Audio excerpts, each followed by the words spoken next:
Uh, so I'm gonna stand up because like obviously I'm not gonna sit down in PSTC. Um, I look so dumb. Sorry. Um, shout outs muna daw kasi pina-pressure ako.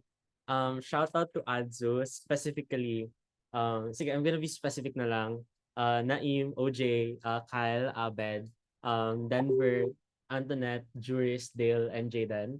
Shout out to Ryan Rain. Shout out to everyone else in the room, especially the ones I'm meeting in grand finals right now. Kov and Franco in CO, Regina and Ramya in CG, Tyler and Jack in opening up. It's so nice to see you guys again. Ano ba ba? Shout out to Ben and Bea for helping us in this tournament. Shout out to Imran for also kind of like coaching us like lately in Adzu. Um, I hope everyone like I guess I don't know Vismin proud or something. And shout out to Kat kasi nasa bahay kami ni Kat and like if I wasn't here in her house, I wouldn't have been able to like lay down and sleep mid rounds. Okay, and shout out to Nickel Rin for Diliman debating. Nice tournaments. I'm gonna start my speech in 3, 2. I'll take you eyes your voice from closing. I'll start my speech in 3, 2, 1. Who runs the world? It's not women, it's men. There are two things I'm gonna do in my framing. The first is to talk about how does the feminist movement look like. What I would suggest is that these are people who want to alleviate things like injustices. They have incentives to improve not only their lives but also future lives in the first place. Because what I would suggest is that feminists, for example, place a huge amount of emphasis towards these things at the first place because obviously their main goal is to value or at least to make less human harm at the first place. Their end goal, or at least the reason why the feminist movement existed at the first place, is because they wanted to solve the problem of inequality. And therefore, the stance in opening government is to suggest that things like patriarchy, for example, that's directly tied to giving birth, are things that are problems, for example, that they need to solve at the first place. And if they successfully do solve it, then obviously they fill in whatever like the burden is or whatever the principle is of the feminist movement. Secondly, how does heavily advocating look like? Three things. Firstly, it looks like discourage giving birth, obviously. Second is that it looks like telling people, for example, that you need to prevent future instances, for example, of you giving birth. So even if, for example, there are mothers that are existing right now, what I would suggest is that you're not necessarily saying that you're against those mothers, but what I would suggest is that you're portraying these mothers, for example, as likely to be victims. But lastly, what I would suggest is that people, for example, or other cultures that are likely to be portrayed within the feminist movement that are still going to continue on giving things like birth, what I would suggest is that people, or at least their perception, is that these people, for example, are victims of the systems of patriarchy, and therefore, because of the fact that it's tied towards things like giving birth, and I'm going to explain to you reasons why it's specifically giving birth, then we win this debate. So the first argument is to explain why giving birth is principally unjustified and why you cannot do this and why you correct this in Gov. So there are four reasons as to why this is true. The first is that there's generally disproportionate responsibility towards mothers, for example, right now in status quo. There are three things I want to take note here. The first is do things like finance. I want to note that capitalism, for example, is inherently disproportionate or at least oppressive, for example, towards women, given the fact that we have things like pink taxes, for example, or given the fact that things like housing, for example, before were ultimately given to men and not necessarily women, which has hindered a lot of progresses or a lot of quality of life, for example, towards women. That's exactly why we have a culture of them being too reliant towards men. The second is on things like rights, because obviously, why are we still trying to debate on whether or not women should have things like abortion rights in the US? But lastly, it's also about things like expectation, for example, that's likely to be disproportionate towards them, because what we would suggest is like things like doing household work, for example, are all valid things that are quite necessarily very like taxing, for example, for a mother at first place. What is like in comparison towards other like actors, for example, that are likely to exist within the family, what I would suggest is that mothers, for example, do a lot of things because it's not necessarily just doing physical work, but also doing things like mental and emotional mental and emotional work, for example. That's exactly why there's a lot of mothers, for example, that are essentially worn out or at least like necessarily are going to be tired, for example, once they reach their 40s. Secondly, social issues cannot necessarily be solved. I want to note that you are subjugating a lot of kids, for example, into life of hell. You are responsible for giving, for example, birth to them, and the most amount of consent is towards mothers at the first place. When you give birth to them, you give birth to children, for example, who might experience death. Children, for example, who might experience things like discrimination, things like having worse environment, for example, because of the fact that the environment right now is just generally bad. But lastly, Why? there's social structures that can coerce you into entering traditional forms of birth, i.e., because of the fact that you are so economically reliant towards men, then obviously you have to do things like do marriage. Obviously, you have to do things like consummate the marriage at the first place because that is what expected of you. But lastly, it also looks like things like social like preferences, for example, within society right now that ultimately dictates whether or not mothers, for example, should enter into doing things like give birth at the first place, because ultimately that is exactly what men, for example, or patriarchal structures tell them is their responsibility. But lastly, patriarchy cannot necessarily coexist with the feminist movement. And this is the biggest claim.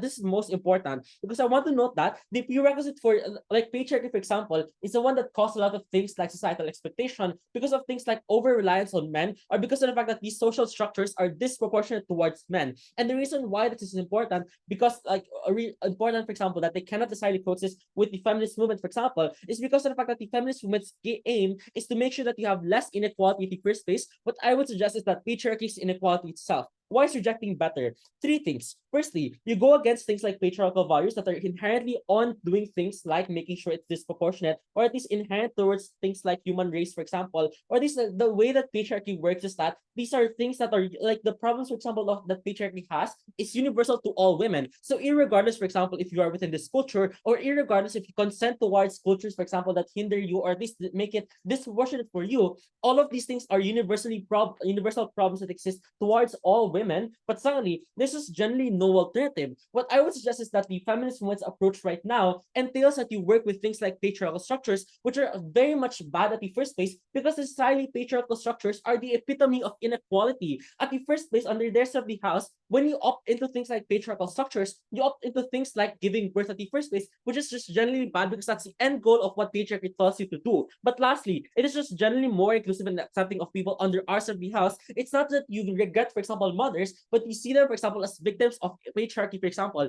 victims of oppression. And a lot of the times, these are likely to be true in most instances. What this argument explains is that in principle, it is generally bad, and the end goal of the patriarchy, for example, is wanting to make sure that you're oppressed. Before that, UI from CO. None. Okay. Argument two, why the movement is far better off. How will people perceive this on Gov's side? Three things. Firstly, we're perfectly fine with being seen as radical. This is a trade-off we're willing to take, especially since on either side of the debate, the feminist movement will still be seen as radical on either radical, for example, because of the fact that they're going against things like patriarchal values. We would rather take trade-off at the first place because it is just principally better. The second thing is that we'll portray them as victims. But lastly, we can portray that other cultures, for example, are inherently bad, and it can only be solved if patriarchy is absent as a whole, because of the fact that if patriarchy's end goal is for you to give birth, then obviously the main goal of the feminist movement is also to get rid of that, for you to make sure that there's less disproportionate systems at the first place, and that you're not necessarily going to be fucked up when you're going to give birth. Why is this better than for the movement? Three things. Firstly, you just necessarily validate yourself, for example, because a lot of the times, mothers, for example, or at least in their patriarchal systems, mothers just tolerate whatever is being done to them, and that's necessarily bad because they never, for example, have enough discussions or enough things like enough people, for example, to discuss with the fact that they're suffering right now. At least under our side of the house, when you give rise to the fact that they're victims at the first place, you're at least able to shed light on what they're experiencing right now. But secondly, it is just generally better for the new people right now because of the fact that at least you help, for example, things like Gen Zs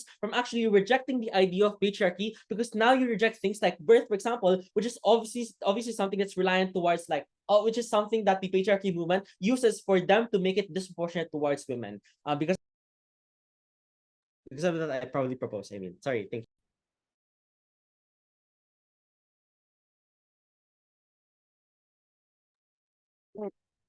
Thank you, PM. Calling here.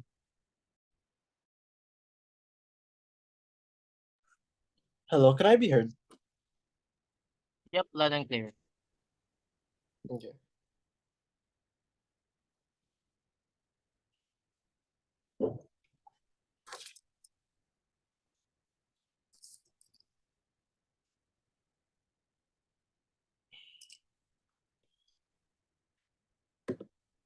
Okay. Before I start, I just want to do a few shout outs. First, thank you, Tyler, for that thing in the chat. First, I'd like to thank Save Your Team. I feel like you guys did really well this tournament. I honestly wasn't expecting this many breaks, and I'm so glad that I feel that I can leave the future of this team in safe hands. I also want to thank Coach Ali for saving us from ourselves, for I think guiding us towards debating well instead of debating very very badly. Thank you, Aiden. You were a great roommate. Last, I'd like to thank my debate moderators, Mr. 𝓲𝓽'𝓼 and Mr. Raymond for being constantly supportive of our initiatives and of kind of standing up for us against the school. So yeah, thank you very much. Okay. Without further ado, I'll start my speech in 3, 2, 1. Womanhood is not a singular thing. There is a spectrum of legitimate choices that a woman can make, and no one should intervene on their ability to decide what makes them personally happy. Oppose. 2 main points of characterization. First, women have a spectrum of wants and goals. It is perfectly reasonable, firstly, to want to have children because, like any other choice, like choosing to be a career woman, for example, there are harms and benefits. But secondly, just this idea that every choice or any goal or vision of happiness is coerced in some way. We preempt the idea that women are inherently coerced into having children because everyone is coerced into wanting anything. The reason I want to win this championship, for example, is because everyone else seems to think that debate is something that is valuable and something that will make me happy. So of course, I'm coerced into believing that is true when this is kind of just a yapping competition. Third, what does heavily advocating look like? No, it's not this flowery thing that they try to paint you. You likely have to stigmatize people who make that choice. You have to frame them as inherent opponents of feminism. Why? Because in anti-natalism, by its very definition, is being anti-birth. It is believing that people who choose to give birth, regardless of whether or not they know, are actually people who are perpetrators of suffering, especially for the children involved, because likely they're going to suffer due to global warming. But lastly, even if you frame this as like these women as victims, I'm going to prove to you later why that is still harmful, even if you can do this, which I don't think you can by the definition of anti-natalism. First, a rebuttal, then the rest will be integrated. They say that mothers have a lot of sacrifice because they have to have children. Note then that they are, by their very issue, admitting that the issue is not that women have to give birth, it's that men are not actually socially expected to help with child rearing. Note that this is something that is steadily improving. In most developed countries, men are actually expected to take paid leave and then take care of the children instead of the woman. And like for the women's 9 months of pregnancy, the men are expected to take that much sacrifice, for example, of choosing to work in most developed countries. And we tell you that this is a trend that is growing, which means it's a problem solution mismatch. The issue is not that giving birth harms women. It's the issue is that men not taking care of the children harms women. And note then that when you focus on anti-natalism, you're not able to point this fact out. You're not able to help women who currently have given birth and whose partners are not supporting them in this ideal. Then 2 main standards. Basically, just where women better off in terms of where they're able to seek individual fulfillment. Secondly, where the movement is strengthened. Let's move to my first argument. Why is it a perfectly legitimate choice to have children? I think there are 2 layers, 2 burdens I need to prove in order to prove that this is true. First, it doesn't harm the children. Secondly, it's a legitimate choice for yourself. First, life in most cases gives a net benefit of happiness. I find it hard to believe that most people have deeply unfulfilling lives and are deeply sad. I think on net, most lives are happy. Note, this is why most people continue to choose to exist. And secondly, because status quo has just made life or gaining happiness quite easy. There's social media, for example, that just gives you a dopamine rush, which inherently makes you happy. There's welfare. There's a lot of governing structures that are becoming increasingly more productive, more progressive, and the world is generally getting better. I know it's really easy to point out climate change and say, oh, the world is getting worse, but this is not necessarily true. Note that the US government, for example, invested $250 billion into helping to solve climate change. And while it won't meet the target goal, it's still going to be not that big of an issue in maybe a couple of decades. The thing is, the world keeps getting better. It is unclear then why most lives are bad. We think under the veil of ignorance, even if some people are sad, you would choose to be born because on that you're going to be more happy than you are sad. But secondly, does it actually harm the women involved? Note, we acknowledge that there are a lot of sacrifices that come with being a mother. But note that this is a personal choice. And since you are most proximate to your needs and your wants, you have the ability, you should be able to choose whether or not you want to raise someone. You shouldn't have someone breathing down your throat, telling you it's immoral, telling you you're a victim when you genuinely believe that this is something that's going to make you happy. But even if, in the worst case, it is a bad choice, note it is no different than any risky endeavor. Starting a company and losing it all might make you really sad, but we won't stop people from doing that just because it's a difficult thing and it might lead to sadness. We tell you most of these choices are going to be legitimate as long as there's no third-party harm. And since most children are going to be happy, there is no third-party harm. Thus, it is a legitimate choice. It is wrong, and it is principally wrong to fight back against these sorts of things because it is not something that is inherently coercive. Secondly, why does this disable the movement? I think there's two reasons why this happens. First, it fractures the movement because it's particularly inaccessible to most. Note firstly, like my first argument kind of just responds to their whole claim, this idea that it's inherently coercive, which practically just takes on OG.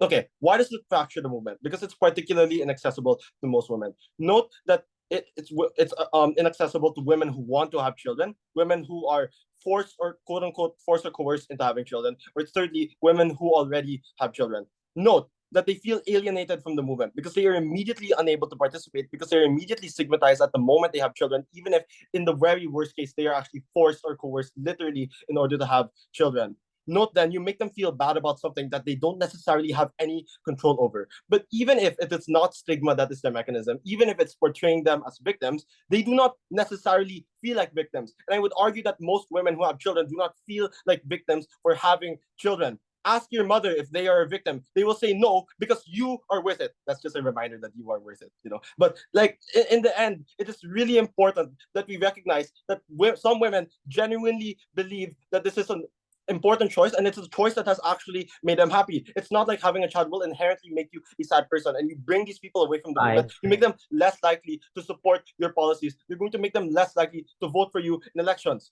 Secondly, you become unpalatable. Note that being anti-natalist gives a silver bullet to conservatives in every single country in the world. In the third world, they will paint you as someone who's anti-family values. In the first world, they'll paint you as unreasonable for not necessarily giving women the choice, and that you're just like going against your own values of giving women the choices that they actually want.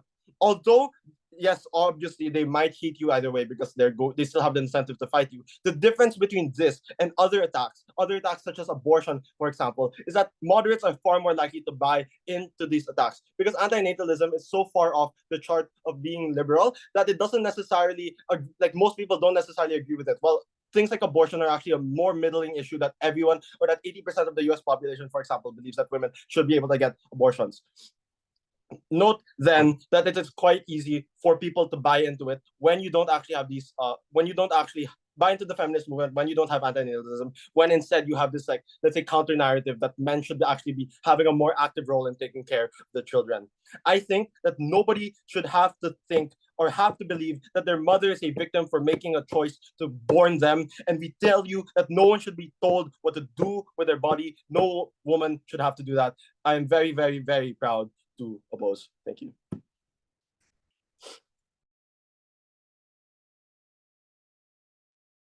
Hi, thank you so much, leader of opposition, calling them here.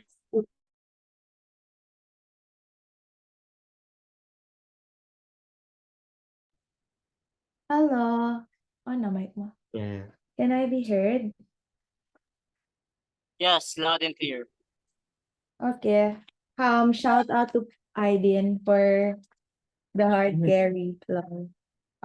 Amy. Shout out to Naim and friends at the OJ, Kyle, at the Bea, Kuya Van, and everyone. And yeah. Okay. Pronoun she, her, POIs through voice, please be gentle. I'll be starting my speech in 3, 2, 1. The reason why I have a lot of friends whose moms are housewives with dads as seamen is because these dudes necessarily dictates these moms on what they should do, that they should stick in the constraints of their homes, that they should take care of these kids. This is exactly why the feminist movement should heavily advocate for anti-natalism. What is the best interest of the feminist movement from the get-go? I think it is to advocate for women's rights, to build women who are ultimately capable of standing on their own, and be a safety net where women can go back to in terms terms of, for example, adversities and whatnot. What is the implication of heavily advocating then? We think that in terms of heavily advocating, there would be better discourse in terms of weighing the circumstances of giving birth. This looks like, for example, women telling other women that, oh, you shouldn't prioritize giving birth. You should be the boss babe that you are. This looks like women, for example, discouraging women to give birth right off of the bat because you have to fix, for example, current situations within status quo that urgently need to be solved. What happens in society in terms of timeline, Pana? Think that men in general never had the pressure in terms of timeline in both paradigms. They were never pressured to give birth at an early age. They can start a new life even at 50 years old because they can still reproduce because they still have sperm cells. As compared to women, we think that women are pressured to succumb into the standards that are predominantly set by men. This looks like you have to look pretty, you have to be young, you have to be appealing at a young age to find a husband and give birth because you won't be saleable if you're old. This incentivizes them to succumb to the shortened timeline because of the pressure to, for example, start a family, which means that they won't have to prioritize themselves because of the patriarchy deeply ingrained within society. With feminists heavily advocating in anti-natalism, then we think that it's normalized, that it is okay to achieve one's dream and be the girl boss that you are. You don't tell women that, for example, you should give birth. You focus on the current constraints in society and incentivize women to prioritize fixing the system on the ground before sharing the burden to a new form of life that you inherently have to love and whatnot. What did opening opposition tell us coming into this debate? They told us that, oh, it is reasonable to want to have children. Panel, it's already proven to you that the mechanism of producing children is a result of the coercive mechanisms found in society. This looks like when you're a child, your mom integrates you to play baby when you're a kid, buying you baby alives and whatnot, instilling the motherly instinct within you right when you were, for example, 3 years old. They also told us that, oh, you stigmatize mothers and people who give birth. Pana, there's a difference. You won't actually shun mothers from the get-go because at the very end of the day, these people are still women. You just stigmatize the concept of giving birth in general, meaning you will still care for the mothers in a sense that you change your perception over them, that whatever abuse they're facing, that whatever, for example, negative implications men do towards them is okay because you sympathize, because you know that it is not their choice to, for example, be mothers to begin with, in a sense that it was the patriarchal system that coerced them to do so. It's about the concept of giving birth that we are against, and this is to correct the wrongdoings of the previous women. For example, integrate a better change in terms of, for example, younger people on the ground. But before that, sure, Pio. Who pushes this narrative on your side? I think no one actually pushes, for example, these harmful narratives on our side. We tell you that at the very end of the day, in our side, the narrative present is because of the patriarchal, for example, symptoms that misogynist men actually perceive, right?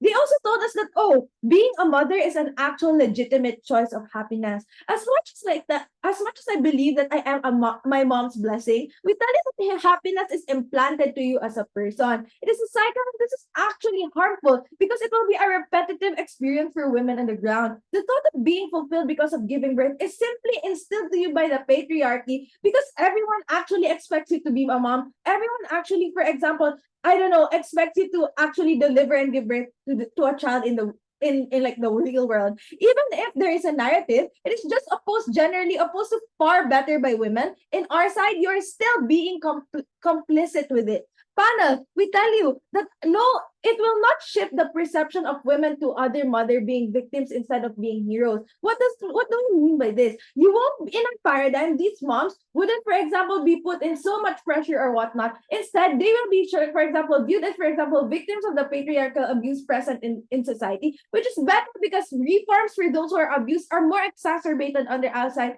Present the high advocating of this, for example, anti-natalism, right? I will not proceeding to my extension. I will give a clear walkthrough of the mechanism behind how, absent the anti-natalism, you will give into the notion of sharing your burdens as women to the new forms of life you will be introducing to the world. Meaning, you are giving premium to the current problems that needs to be fixed only on our paradigm. What's the premise to this? As feminists, you're incentivized to fix the injustices we are facing on the ground. What is the implication of adding a new life to the world then? We absent the heavy advocating, feminist priorities will actually shift and the attention will be redirected towards the child. This looks like, for example, when you actually, for example, like, I don't know, allow these women to give birth, ultimately, this women's priority will actually shift to the child. What are the impacts then? The efforts targeted towards the movements will be redirected to a different, for example, stakeholder, which means that the advocating will inherently avoid the neglect on solving current solutions as women are encouraged to make the world better over the provision of new life. What are the impacts of this then? We tell you, Pana, that when you lobby for anti-natalism, you are to focus more on, for example, better mental health for women on the ground, or you practice better empowering on women. You shift the responsibility toward yourself, that whatever is happening on the ground, you make yourself accountable to it, which means that you should solve this because of the heavily advocating that, oh, you shouldn't actually introduce a new life into the world because you haven't solved the current issues that are happening on the ground. What is the weighing then? So picture that in our paradigm, women are more driven to actually fix what's going on the ground because they're incentivized to prioritize themselves more, and they are incentivized to break the, for example, patriarchal barriers, for example, set upon by society. But it's the psychological impact then. How will the heavily advocating affect the psyche of the women? We think this will give women the validation that it is okay to not succumb to the standards of the patriarchy. They will be driven to not commit the same mistakes committed, for example, previously, and it will encourage them to prioritize themselves above all others. Why is our house the most important house in this way? Giving birth, having marriage, and whatnot have extremely disproportionate power dynamics against women. That's why they end up harming themselves. It is principally unjustified to be complicit against this because it's not their active choice. At the very end of the day, it is only under OG where you best prioritize yourself as the boss babe you are. With that, we proudly propose. Thank you.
Hello, am I audible?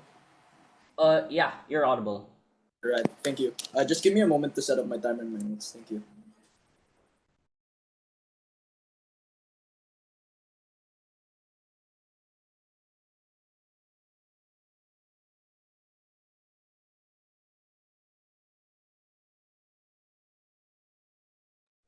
Right, hello. Just to confirm to all the panel, I'm audible and visible. Yeah, you're audible and visible.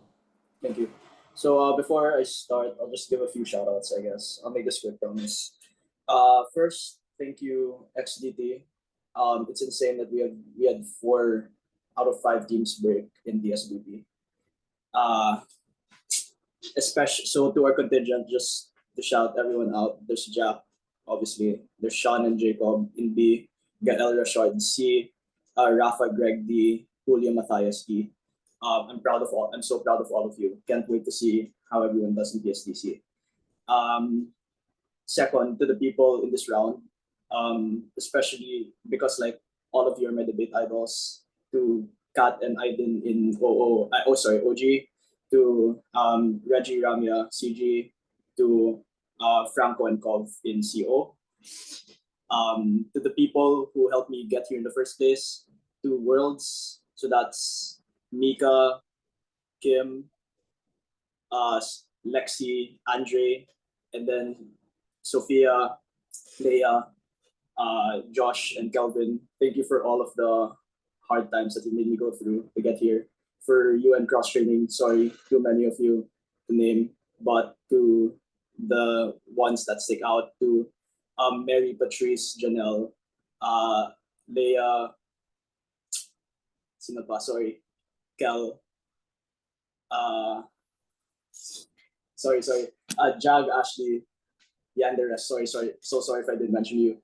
To Coach Ali for helping me, and to the GOAT herself, Nicole Dominic Tomas, for getting me to this level in the first place. So yeah, I think that's about it. Yeah. Okay. Starting my speech in 5, 4, 3, 2, and 1. The problem that opening government gives us is that people make too many babies. But the solution they give is to force women to suddenly not make babies, is to alienate the women who have too many babies, and is to generally fracture the movement from within and seem as unpalatable as possible to any external movements who want to ally with the feminist movement. I think it is very clear at this point who deserves to take the championship home. 3 paths to victory for side opening opposition. First, we'll prove that the narrative of anti-natalism does not fulfill its purpose, which means that it is unnecessary, it doesn't lead to any dissolvency that OG talks about. Second, we'll prove that it results in exogenous harms for both women and the movement. But finally, we'll prove that it is principally not in line with the feminist movement's ideals. Note this is the prerequisite to any other benefit or any other impact in this debate. Note that because of this, everything closing will mention is a rehash. 5 clarifications to situate my extension. First, on the narrative. Note that this narrative stems from the belief that it is immoral for women to reproduce, or it is immoral for them to bring children into this world, which means that there's an associated stigma, which is the belief against women who have children or actively reproduce. It is within the discouragement of these women that you're likely also going to stigmatize against them. This is something that OG themselves concede. But second, note that the purpose of this is to counteract women giving birth. We'll prove later on why this is not the case. I think Jack already somewhat proves this. But second, why do people make babies? We think it's one of 2 reasons. Either first, they are coerced within this patriarchal structure. We agree with OG on that. But more importantly, they probably just want to have children. This is probably just an extension of the principle of bodily autonomy that OG themselves says is so important. Note that because women have control over their bodies, they likely want to choose to do whatever they want with it. One of the main options being to make babies with it. We think it is a form of catharsis that should not be invalidated on side government. Third, what do women actually care about? We think they exist on the spectrum. We think both backgrounds and needs exist on the spectrum. You have the privileged women who have more capacity to avoid having children because they live in more liberal, progressive societies. They are likely to be more self-sufficient. They don't need to tie themselves to a husband, or they don't need to tie themselves to a partner to have some sense of financial security or some sense of meaning in life. But finally, they are likely at the forefront of this push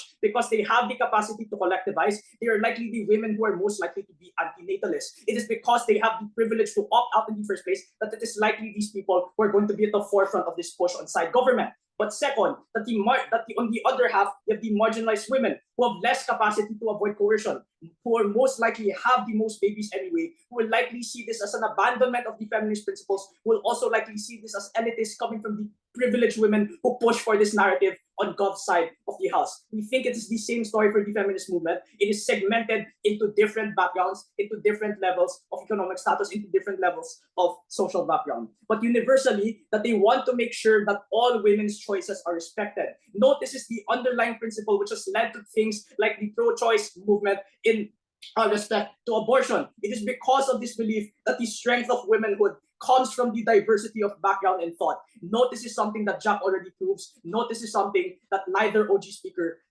rebuts. But finally, the comparative here then is very simple. Gov's side of the house is one where you push for anti-natalism through things like campaigns, through things like redirecting the focus of the feminist movement, which Note was already set on this path of inclusivity to begin with, which means that you're going to stigmatize or discourage women who have a lot of children. Note that OG themselves proved this. But whereas it is on our side that the push is going to be that any option is welcome, that you are not any less of a woman or a feminist for being natalist, which we believe is more in line with the inclusivity push of feminism, which Note is something they're already doing in status quo. So intuitively, this is what they're likely to do without anti-natalism, but also similar to other principles through chapters that are being other principles that are being espoused by the feminist movement, such as the pro-choice principles. Let's respond to the rest of OG's case then. The first thing they say is, we're able to correct for patriarchal narratives. Note that Jack already proves that solvency won't occur on neither side. Insofar as these patriarchal structures will continue to persist, insofar as it is where these patriarchal structures are at their strongest, that feminist movements are likely at their weakest, that they are unable to topple these structures, especially because they've been persisting for so long. Which means that it is unlikely that this single narrative, or that few privileged women suddenly saying that, oh, having children is immoral, is going to do any better, is going to have any tangible impact. You had to prove that for any of the benefits to fly.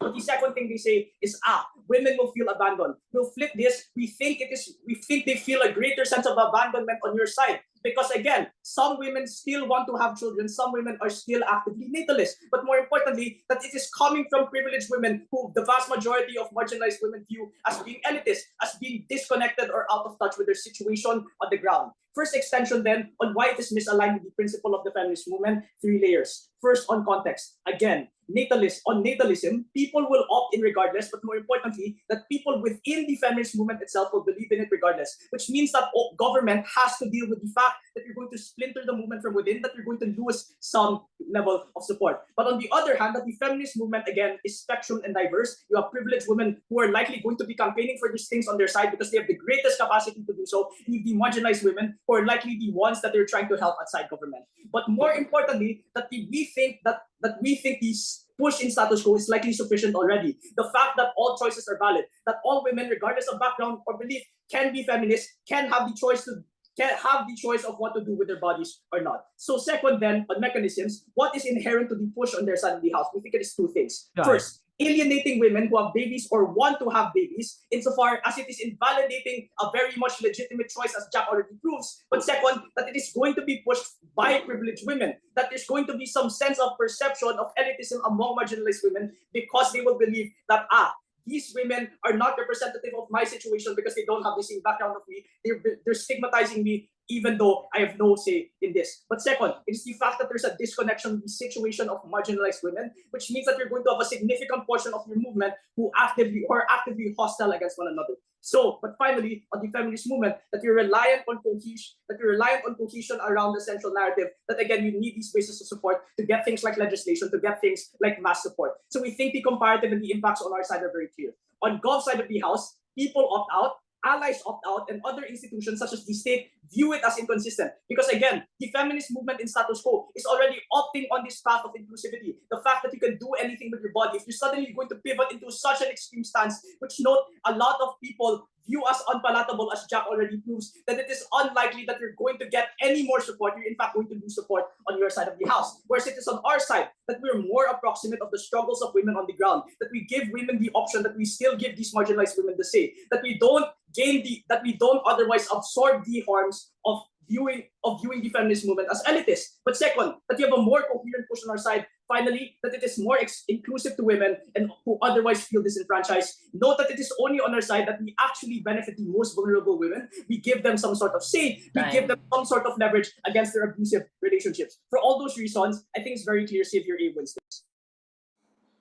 Okay, we thank the Deputy Leader of Opposition for that speech. A reminder for debaters to please keep their speeches within 7 minutes and 15 seconds. Anything said beyond that will unfortunately not be recorded by the judges. So thank you, DLO. This concludes the opening half of this debate.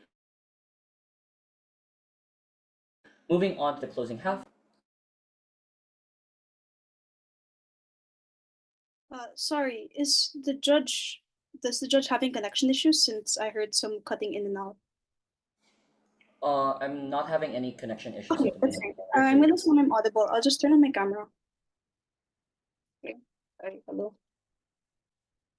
It's a bit farther than I expected. And I sat down here. A few shout outs. I assume this is being recorded, so just shout out to my coaches, to Coach David and Coach Matcha, who are I think some of the best coaches I've had. This is right before PSDC, but the coaches are the reason why I can develop as fast as I had, and are some of the biggest inspirations I have. And they've taught me that debate is hard, and that debate is the price of loving debate is to lose a few rounds, but losing a few rounds will get you to a grand final where you as a feminist known as the feminist institution can debate a feminist motion.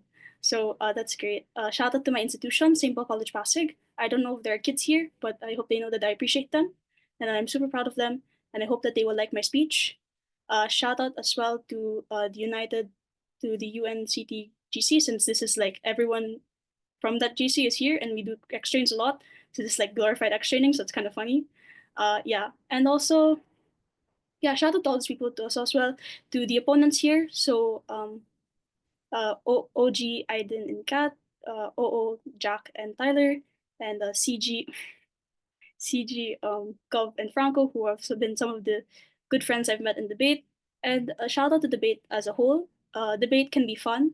It can be a lot of things for us, but I also believe it is a avenue for us to explore different discussions that are important to us, which is particularly why I like this motion. Because feminism and the discussion of what women ought to do with their bodies is one of the most important things that we have in our modern society. Okay. Hold on. Sorry, I've been having a cold, so I've been using my computer. Am I seen? Okay. It's a bit higher than I expected, no? Okay. That's big. It's big. Oh, that big. Okay. Starting my speech in 3, 2, 1. Oh wait, never mind. Okay, now, starting it now. I hate to admit that there is an inherent misfortune in being born as a woman. How many young girls like me will spend their lives bent over kitchen tables instead of pianos creating symphonies being the next Mozart? How many women will spend their lives teaching the ABCs to a gaggle of kids they never wanted with a husband who doesn't respect them instead of quantum physics at the Ivy Leagues? To me, this motion is more than a high school debate, no more than a grand final. It is the life I have to live. This speech is more than a speech to me because it is the truth and reality that I live that some of these people will never accurately understand because they are not a woman. Two things will do to you. Firstly, we'll clarify what anti-natalism actually looks like and what this manifests within patriarchal society. And then secondly, we will explain the expansion and how this is an important counterbalancing narrative to a lot of the patriarchal things we see in society. First thing then about what does anti-natalism look like? It deems procreation to be unethical. We are anti-women giving birth. OG never properly explains on how this movement or how this philosophy manifests. I want to be clear that it's not just anti-woman giving birth, but under it is the idea that motherhood is hard, specifically that giving birth as a woman is unethical because of the way it is exerted onto us in status quo. I will explain that later. We have to acknowledge that raising children is hard, that pushing them out in and of itself is an act of service to the world that is incredibly tough. Why is this done and why did this particularly anti-natalism philosophy rise? In status quo, we live in a patriarchal capitalistic society. It is all-consuming, choking you with every bit that it has. We have to push the idea that it pushes the idea that femininity and motherhood are inherently tied, and if the woman is supposed to be feminine and is naturally feminine, that therefore means that motherhood should be easy. This is kinder than whatever O pushes about their choice feminism. The goal of anti-natalism, therefore, is not just about women, or it's not just about for like women who don't want to give birth, but to respect women and mothers who are not perfect. Sorry, O, but not every woman will be a Nara Smith trad wife baking home-cooked meals every Monday. We must acknowledge that many mothers will experience bouts of postpartum dread and depression and will not be able to get up and cook for their gaggle of kids every week. This is the winning characterization that only comes from CG because we, number one, explain how anti-natalism manifests. Secondly, how it operates against the patriarchy and within the patriarchal systems that we have. This explanation is the prerequisite to anything that OG explains and a clear explanation into what the old world looks like that OG never bothers to engage with in the first place. The extension then about the necessary counterbalancing narrative. We already established that in status quo, there are very large cultures like the patriarchy, like capitalism, that actively force women to have children through coercive means, that they guilt women into believing that it is their goal or their duty, that they pay them and they blame them for the lack of birth rate that we see in South Korea. They tie their worth to having children. Like on O's side, women are mothers and made into figureheads, heroism, but that's not necessarily going to solve the problem in the first place. Pedalism is not empowering, unlike what O wants you to believe. It overlooks the root problem that exists within patriarchal societies. O claims that there is a spectrum of wants and goals. It equates their experience to debate as the same as a woman who is told by everyone that they should be be a mother. The choice being made isn't informed. The idea that society will tell you that not having children is wrong and that you're not a woman if you don't have kids. Can you reasonably say that this choice is being made in people's right mind? If I wasn't happy with my husband and I wanted to tell other people, but instead of being told that it was a patriarchal problem, they were telling me that it was my fault that I was going crazy inside four walls. This is why women historically took drugs, had lobotomies done, because they felt like it was their fault. That is the type of society that pushes, is choice feminist and blames women for when they fail at being mothers. The necessary force here is that anti-natalism, even if it is radical, is essential to women's liberation. OG has a one-liner of this, but CG will actively explain why this is a necessary force, even if it means shouting to the hills that you should not have kids.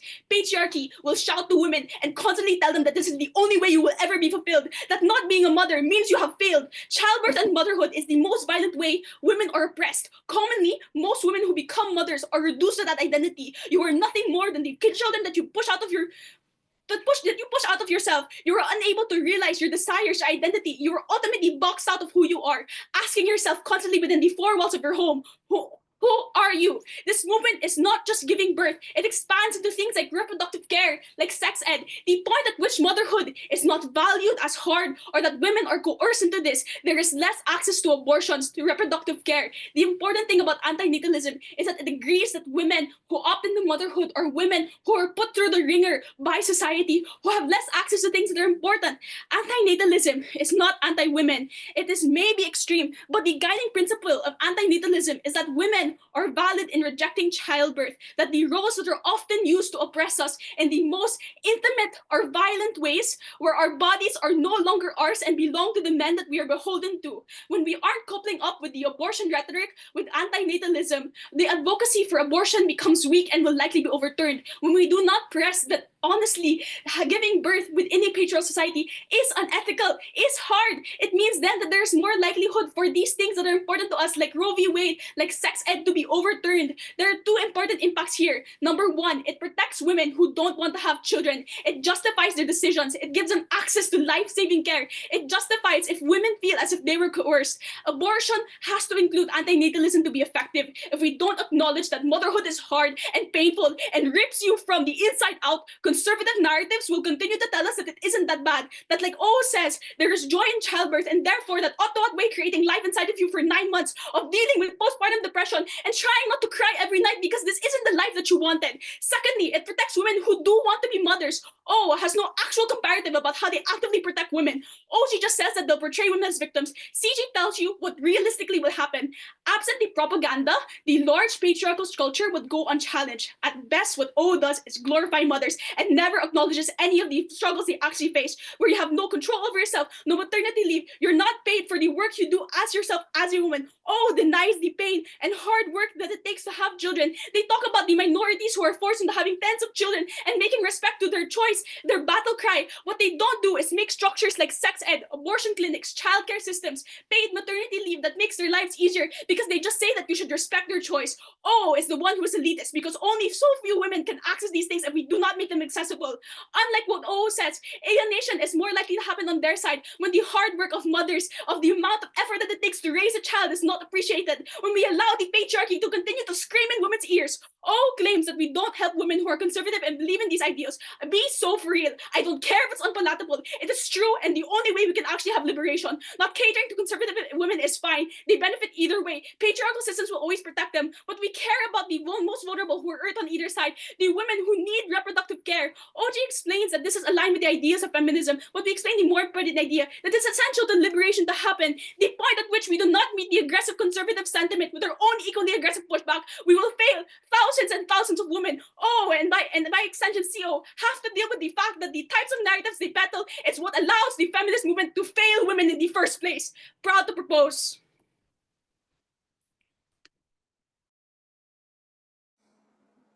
Okay, thank you very much, member of government. Moving on to the member of opposition. Hi, am I audible and visible? Yes to both. Okay, thank you very much. I won't give an extensive list of shoutouts na except for Mr.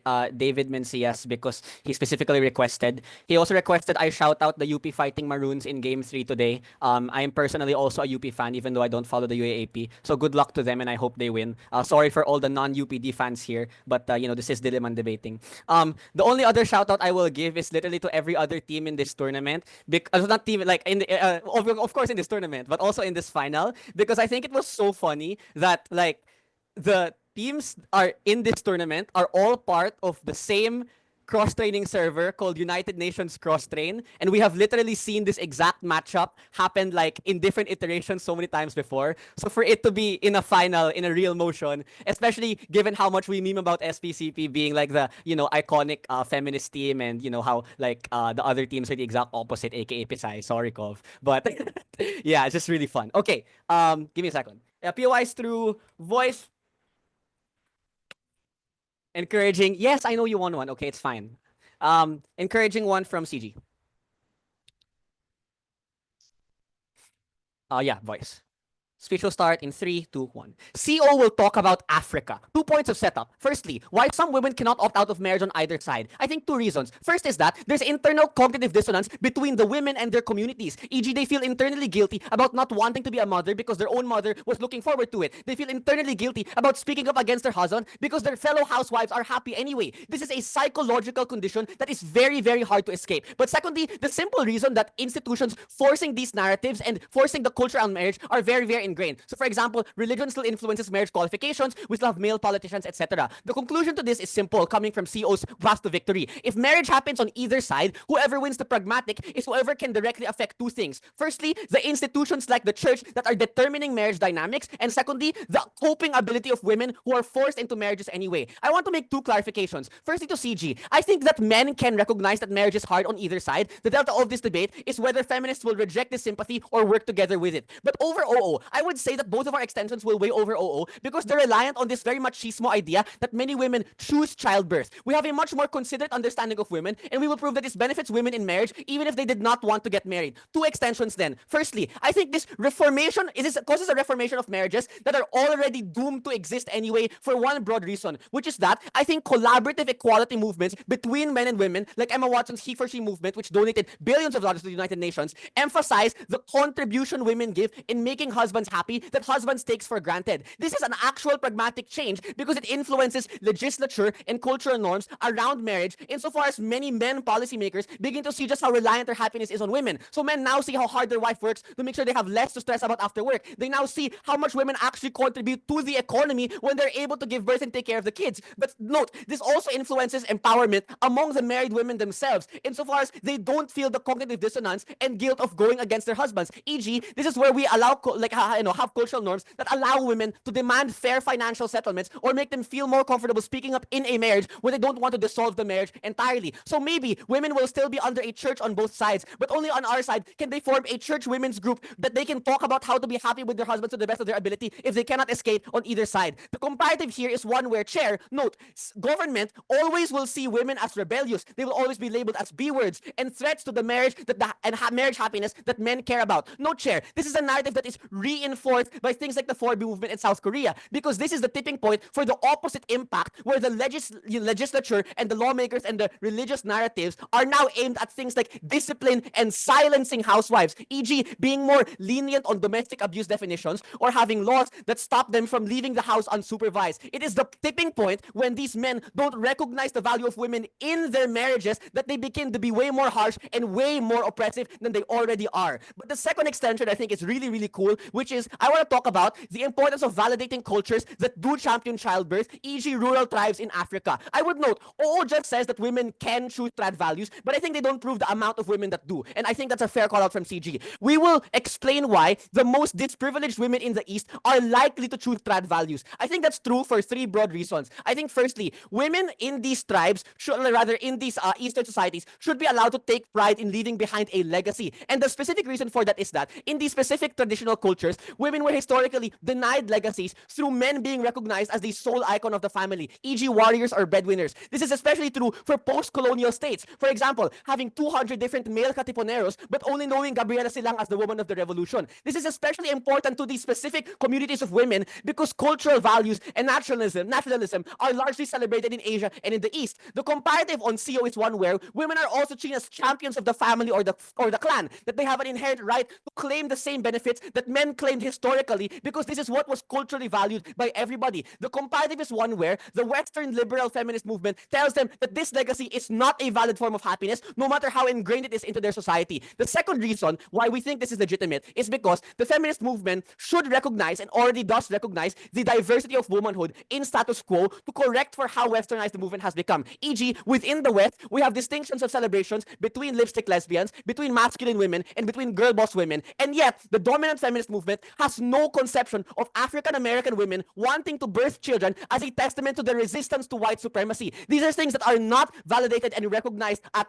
all, which is absurd because of how much retribution it gives these women for such horrible historical events. But I think thirdly, because anti-natalist sentiments are only developed when women have the time and privilege to think about it. So on up, the average women in a third world country does not have time to think about anti-natalism when they have to survive in a dying economy and they are tied to their husband anyway. These are often the individuals that end up clinging onto structures like religion to tell them that marriage is literally their break from work because they literally have no choice. Whether or not this is something we prefer or not prefer, or we believe that these women are operating under true informed consent or not, the fact is that this is the reality. This is the real reason why most vulnerable women do believe that giving birth is a valuable experience. I do agree with opening in saying that we have no right to determine whether or not these things are valid or not valid, but we go the extra step of proving why in the vast majority of cases, this is a legitimate one, right? I think the impact of this is that this corrects for the privilege bias that the feminist movement exhibits through being a predominantly Western movement. This looks like things like more diverse discussions that include Eastern communities who are systemically ignored within the feminist movement. It looks like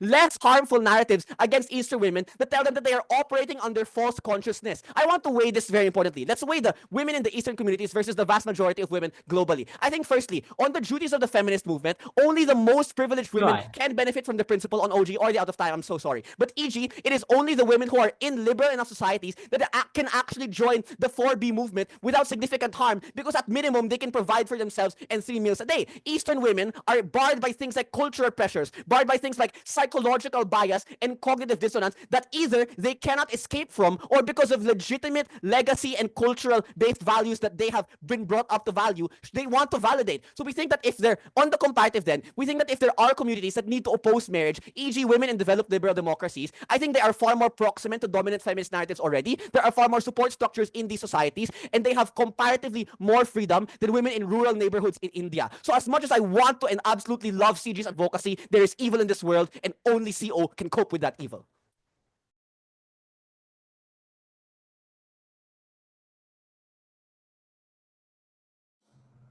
We thank member of opposition for that speech. Moving on to government with.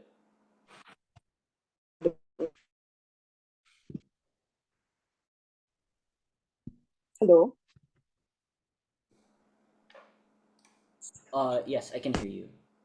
All right, great. Give me a couple of seconds to get my timer. POI through chat.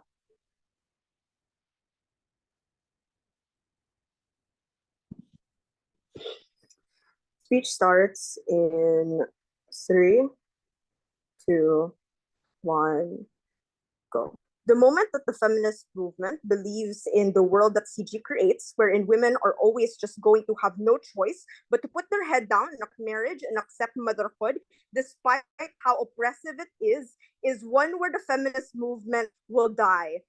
To succumb and to believe that to just like believe it that these things are always going to be inherent and to default to things like gaslighting ourselves that this is actually going to be good and marrying ourselves with institutions that do not give a shit about us is precisely what is going to make us ensure that change doesn't actually happen. The first thing I want to deal with is the idea of whether or not this is a legitimate choice to make. The main opposition's main case hinges on the idea that this is a legitimate choice that is made and that it is unadulterated by like structures of the patriarchy.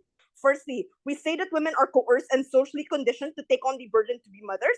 It looks like things like forcefully cutting off ways in which they can opt out of it, like the criminalization of abortion. It looks like influential people like Elon Musk and JD Vance leveraging their pro-natalist movement and claiming that it is women's role to fulfill this. It looks like poor women in countries like South Korea being targetedly bribed to create babies because they cannot handle the fact that these women are disillusioned and do not want to have children. It looks like creating coercive cultures to condition us to believe that our worth is tied to our fertility and reproduction, and that once we become mothers, our dreams can only be realized through our sons. Now, all of this is just to say that dominant patriarchal cultures have an incentive to create large, violent movements and cultures to coerce women into motherhood because it is fundamental in our oppression. It is what keeps us from realizing our dreams and our actual selves. It is central to the way that we are objectified and reduced into objects and tools in a capitalist system. It is the way for men to subjugate us by violating our bodies and forcing us to suffer for the rest of our lives. It is one of the central ideas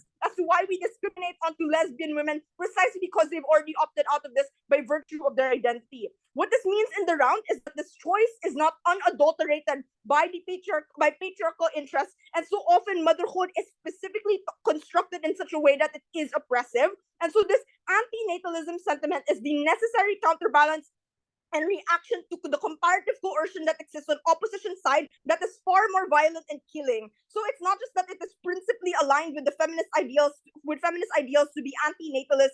It is that this is important in women being able to actually attain liberation and not be stuck in the world that CG paints. Now then, it is incredibly terrible coming from opposition side to push the idea that this is a choice that is valid to make and that it actually is important for like things like such as their cultures and things such as believing that their legacy is a good thing. One, you cannot just frame it as a choice that individual women make and that it is empowering when they do so, because to frame it as such has a lot of subsequent harms. One, it makes the pain that they feel individual too, not the marginal cases wherein they are happy. So the alienation that they feel from their husband who doesn't carry nearly as much of a burden in taking care of their child, or the feeling of unfulfillment that they experience because they were forced to give up their jobs for their families, is essentially discredited as something that is uniquely their own individual feeling.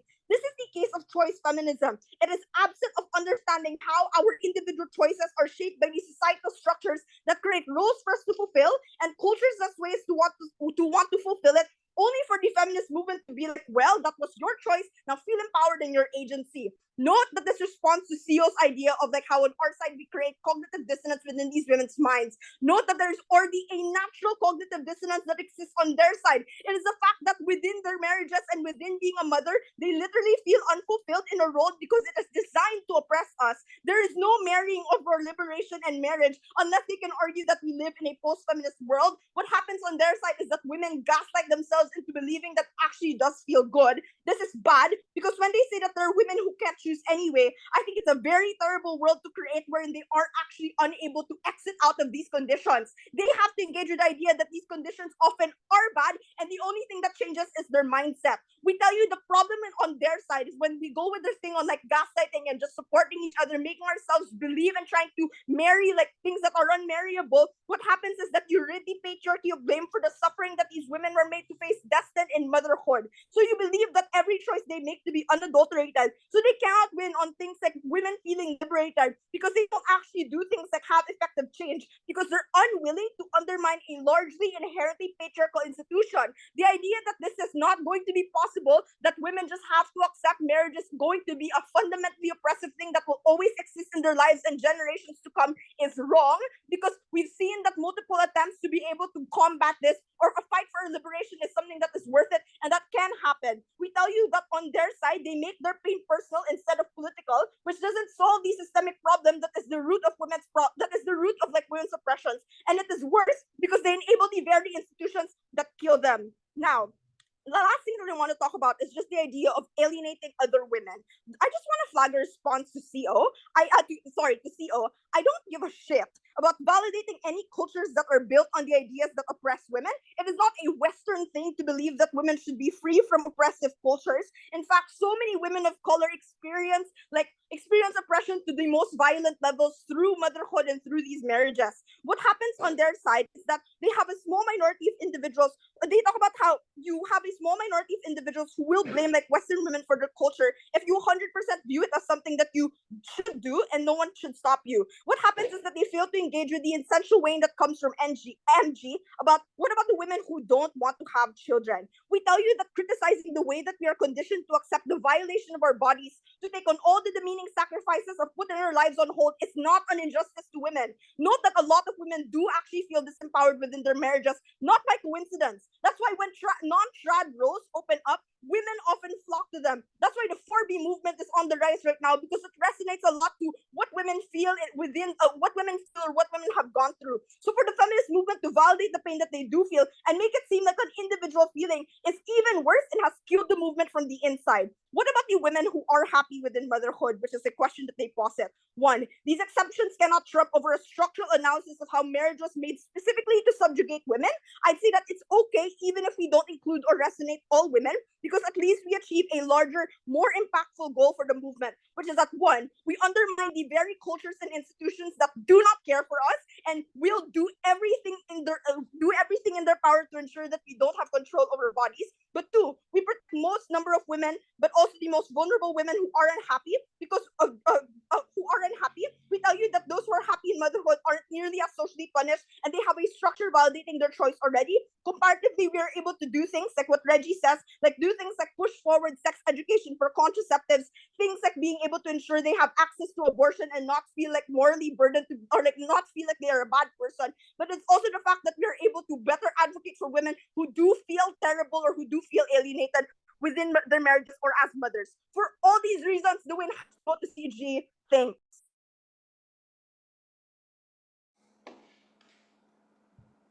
All right. Thank you, Government Whip. Before we proceed to Opposition Whip, I noticed that there was an observer that accidentally shared screen. Please be careful and try not to like press any button that might disrupt the debate. Moving on to Opposition Whip. Hello, am I audible? Yes, you are audible. Okay, I will also do a few shout outs. First to Invictus. You guys are cool. And yeah, thank you for telling me to go into a cave with no iron armor and only an iron sword. Secondly, to UNCT, and I will win this round because I will be the first team to do the first speaker to do my due diligence and read the member list of UNCT. Aidin, Ashdi, Kel, Jag, Janelle, Kai, Katrina, Leia, Mary, Naim, Patrice, Rafa, Reggie, Tyler, me, and Zoe. Shout out to all of you. You guys are cool. The last is shout out to whoever is my proctor for my long tests tomorrow. I hope I don't fail. Okay. PI's through voice. Um, don't badger, raise it once. I probably won't take you, fortunately. Lastly, I want to flag at the start of my speech that even though I am not a cishet JD Vance apologist, I do not claim to understand completely the feelings and what validates and invalidates women. But I think it is a great exercise for everyone, regardless of what walk of life they are, to try to understand the struggles of anyone, including women, including minorities, and everyone else. So, while I while I do not claim to have any superiority over these types of things, I will claim that I am, educating myself and improving my knowledge on all of them. So yeah, I'm gonna get my timer. Okay, I'll start on my first word. My mother gave birth to me in her early 20s. She just started her job, had no money, and had to keep loaning from the bank until I was grade 4. She had to go through the painstaking agony of keeping me alive. But when you ask her if she would go through it all again, as I did multiple times, she would say yes. She would say that motherhood gave her meaning when the rest of her peers told her she was nothing. That meaning is what anti-natalism strips away from my mother and all the women that agree with that experience. we don't claim or argue that all women want to go through this experience, but we claim that all of those experiences are valuable. One simple characterization before I beat every team to a pulp. What reach does the feminist movement have? Three things. One, they have the reach to principally represent the rights of all women, regardless of their walks of life. The second is that they have to fight for reforms that help the women that are most vulnerable. But the third, and most importantly, is to place the image in the minds of women of what it means to be a woman and the abilities that a woman has. The meta here is simply, if we are able to unlock all of the impacts within the reach of the feminist movement that are positive, we have to win this championship. Firstly, let's beat CG. Most of this will be integrated and broad, but the general question I want to ask here is what is anti-natalism? Both Gov teams says is about women being victims in childbirth and the pain of being a woman giving birth. I want to point out here that most women feel the visceral harms of pregnancy and childbirth already, as closing government agrees. Both Gov teams assume that anti-natalism is the only way for women to realize that being a mother is hard, ignoring the biological turmoil that people feel on either side of the house. The actual difference is the solution that women take with that pain. On their side, it is completely aversing yourself from the beauty of childbirth instead of reforming and making that experience more beautiful. But the most important meta response here is to say that CG is susceptible to the same response we will give to opening government. What about the women that do want to go through this? But I want to be more specific. All teams in this round have to explain why the rights of all women can coexist. The rights of the women that still want to go through the pain of childbirth and the rights of the women that are unfortunately barred from any care in that experience. Even if we agree completely that closing government is correct, closing opposition is the only team to explain this and avoid the trade-off. Maybe we can fight for the rights of the people who are forced into marriage by giving them at least a coping mechanism and an agreement that they are valuable in society. Maybe we can also respect the cultures of people who genuinely want to give childbirth. We don't have to sacrifice one or the other. But the last thing here is that OG never or closing government never gives any solvency, as does opening government, about how we actually fix this to anti-natalism. I want to note that these simple responses remove the entrenched mechanism that get all of their reforms and all of the removal of pain that they claim to have. They do not get this insofar as the solution is completely misguided from what anti-natalism actually is. I respect all of the experiences that closing government has, but they're out of this round. Let's talk about opening government. The first thing they say is on the hindrance that giving birth provides to women. We agree that giving birth has been a harm to some women, but this argument misses two things. One, people give their time and effort for goals, however abstract, all the time, and we do not invalidate them for that choice. My parents allowed me to join this competition to avenge losing in quarters last year, even if I have tests tomorrow, because for some abstract reason, it would have and did make me happy. All of these things are valid choices even if they are pragmatically worse. This is more nuanced at what OO says, which is completely generic. Secondly, some cultures are characterized by strife. Certain African American and Australian communities choose to go through the torture OG attempts to paint because it is nothing compared to the pain they are counteracting through that message. The choice to go through all of that experience is something that people choose to take because they feel empowered by it, regardless of how painful it is. The meta of this is that the feminist movement is a representative of all women, and when they are unable to represent the rights and messages of these women, it is failing and it is harming the movement in itself. But the second thing that OG misses is that it is unclear why you can reform these things on our side, as I explained. The feminist movement is very segmented because of the cultures we explained earlier. They do nothing for the women that are forced into marriage because it is the only way that they can put on the food on the table for themselves. It is the only way that they can live and be valued in a society that absolutely shuns them for it. These people still exist, as we explained, because of the time it takes to flip the narrative in everyone's minds, and because of the waves of feminism that this has to go through, and the non-existence of ways to help these individuals through anti-natalism, as OG never explains, which structurally ignores these people, the ways in which these individuals cope by collectivizing and fighting for reforms that these women deserve only lands from closing opposition. Why do we weigh over them? Sorry, no, later, or not at all. Firstly and simply, they never solve anything. We agree, the pain of raising a child is irreversible and irrevocable, but saying that women should not have kids is the answer solves absolutely nothing. On closing opposition, we explain that the ability to reform these things only exists on our side. Obviously, the laws that silence women can be reversed far better on our side. Instead, comparatively to when the answer is to completely separate yourselves from the idea of family. But secondly, their cases fickle to the simple response that, well, maybe some women do want to do it, which you already responded to CG with. Both government teams are out. Lastly, I have 5 minutes, so I'm just going to rub it in. Why do we beat opening opposition? Two things. One, on their principle of choice. Sorry, I can't take you.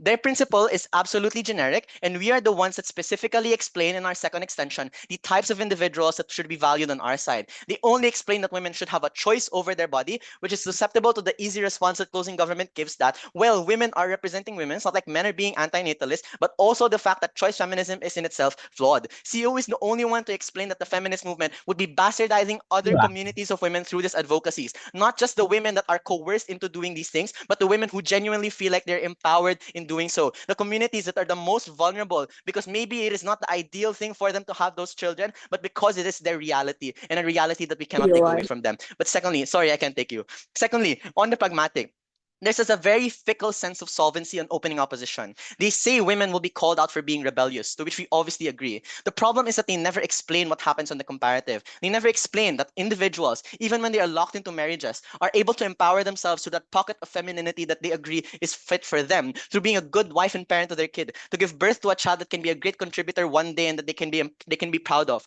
Secondly, that women can demand things from their husbands and talk about their problems instead of being called threats to men's happiness and being disruptive when they really just want to be respected, which is what both every team in this round wants. But third, that cultures can continue being empowered through being mothers, because that is what their culture is built on. It is a culture of resistance, and the fact that their lineage can continue is resistance to the people that have always wanted to kill them. These are the people that are the most vulnerable, as my member explained. But the most important thing is that they're also women, and that the feminist movement should also account for them. At the end of this speech, there are two things you should be accounting for. One, that the only sense of solvency in this round comes from closing opposition. When we allow these people to turn around and realize what women actually contribute to the world and how much importance they bring to men specifically, but to the world at large. But the second is the importance of validating cultures that champion childbirth, and why it is the only principle that should stand in this debate, especially since it is the most specific to the people that are the most vulnerable, and to the women that genuinely struggle and that genuinely fight for their children and for their lineage. For all of these reasons and more, it is very, very clear that Pisay A wins this championship.